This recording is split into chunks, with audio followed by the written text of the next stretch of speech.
की दुनिया में भी लौटते हैं और बाजार की सबसे पहले बात, बाजार में ऊपरी स्तरों से आज मुनाफा वसूली देखने को मिली। निफ्टी ऊंचाई से 200 अंक फिसला, 23,670 के पास सपाट बंद हुआ। 52,000 का स्तर छूने के बाद बैंक निफ्टी 550 अंकों का दबाव झेलता नजर आया। वैसे दिन भर बाजार में किस तरह का एक्शन रहा, अंश भीलवार इसके बारे में पूरी जानकारी दे रहे हैं। तो काफ़ी उतार चढ़ाव वाला दिन रहा है। निफ्टी की बात करें तो 2 महीने के उछले स्तर पे एक समय पे था, उसके बाद फिर लाल निशान में नीचे जाता हुआ नजर आया। ऊपर से देखें तो लगभग 150 अंक से ज़्यादा की बिकवाली होती हुई नजर आई निफ्टी इंडेक्स में। अगर दूसरे ब्रॉड इंडिसेस की बात करें तो दोनों मिड कैप स्मॉल कैप भी हमें प्रेशर में नजर आए, क्योंकि दोनों ही इंडेक्स हमें लाल निशान में बंद होते हुए नजर आए हैं। अब अगर सेक्टोरल इंडेक्स की बात करें तो निफ्टी आईटी इंडेक्स एक लौता ऐसा मेजर सेक्टोरल इंडेक्स था जो अच्छे से प्रॉपर ग्रीन निशान में बंद होता हुआ नजर आया। दरअसल पिछले सेशन में जो हम देख रहे हैं कि अमेरिकी बाजार से नैस्डैक का करीबन 2% से ज्यादा की तेजी के साथ बंद हुआ, तो कहीं ना कहीं वही पॉजिटिव मोमेंटम हमें यहाँ पे डोमेस्टिक टेक स्टॉक्स में भी बनता हुआ नजर आया। आईटी इंडेक्स में हमें अच्छी खासी खरीदारी होती हुई नजर आई। दूसरे इंडेक्सेस की बात करें तो यहाँ पे पीएसयू बैंक इंडेक्स जो 5 सेशन से कंटिन्यूस खरीदारी कर रहा था वो लाल निशान में बंद होता हुआ नजर आया। तो मेटल इंडेक्स भी हमें लाल निशान में बंद होता हुआ नजर आया है। लेकिन मेटल इंडेक्स को चार्ट पे देखें तो 4 सेशन से साइडवेज है, तो यहाँ पे थोड़ा सा न्यूट्रल स्टैंस बनता हुआ नजर आ रहा है। जबकि अगर ऑटो और एनर्जी इंडेक्स की बात करें तो ये दोनों इंडेक्स 6 सेशन से लगातार खरीदारी कर रहे थे, लेकिन अब लाल निशान में बंद होते हुए नजर आए। फार्मा इंडेक्स की भी बात करें तो ये भी लाल निशान में था। एफएमसीजी की स्पेशली बात करें तो एफएमसीजी इंडेक्स ने 1 मंथ की उछली स्तर को छुआ, लेकिन 1 मंथ हाई छूने के बाद ये भी लाल निशान में जाता हुआ नजर आया। तो आज का सेशन काफी बेरिश रहा है। शुक्रिया करेंगे अंश। बढ़ते हैं आगे अपने खास सेगमेंट 5 का पंच की तरफ। मेरे सहयोगी रविंदर आपको बताएंगे किन शेयरों और सेक्टर ने लगाया एक्शन भरा पंच।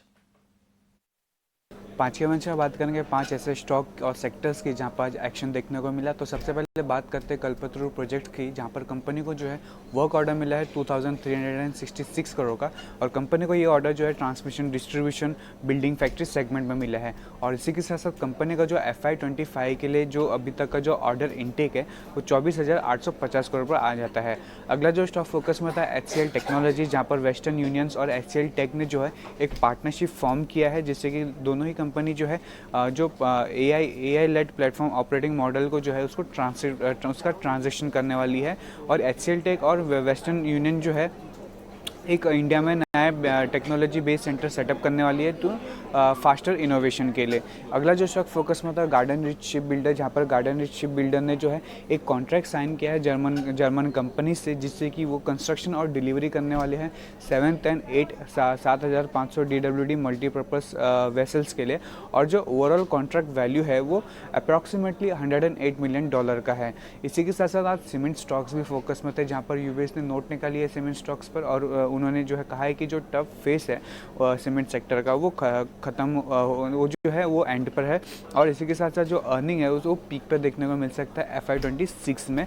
FY27 से FY27 के बीच में जो अर्निंग ग्रोथ है वो काफ़ी स्ट्रांग रह सकती है, और डिमांड जो है FY26 में उसमें रिकवरी देखने को मिल सकती है, जो कि सपोर्टेड होगा स्ट्रक्चरल कॉस्ट रिडक्शन पे। कुछ स्टॉक्स पर उन्होंने जो है रेटिंग्स दी है, जहाँ पर उन्होंने अल्ट्राटेक सीमेंट पर जो है अपग्रेड किया है बाई पर, जो उन्होंने पहले न्यूट्रल रेटिंग दी थी, और टारगेट प्राइस जो है 9,000 से बढ़ाकर 13,000 पर रखा है। अंबुजा सीमेंट पर भी उन्होंने जो है बाई अपग्रेड किया है बाई पर, जो उन्होंने पहले सेल रेटिंग दी थी, और टारगेट प्राइस जो है 475 से बढ़ाकर 620 पर रखा है। एसीसी सीमेंट पर उन्होंने बाई रेटिंग को मेंटेन रखा है। दालमिया भारत को उन्होंने जो है अपग्रेड किया है बाय रेटिंग, और बाय रेटिंग पर जो उन्होंने पहले सेल रेटिंग दी, और टारगेट प्राइस जो है कट किया है 2,100 पर। आखिर में आज QIP वाले स्टॉक्स भी फोकस में थे, उन पर बात करेंगे तो restaurant brand Asia, UCO bank, central bank of India और पंजाब सिंध बैंक भी आज फोकस में थे, जहाँ पर इन चारों ही कंपनी ने जो है अपने QIP लॉन्च किए हैं।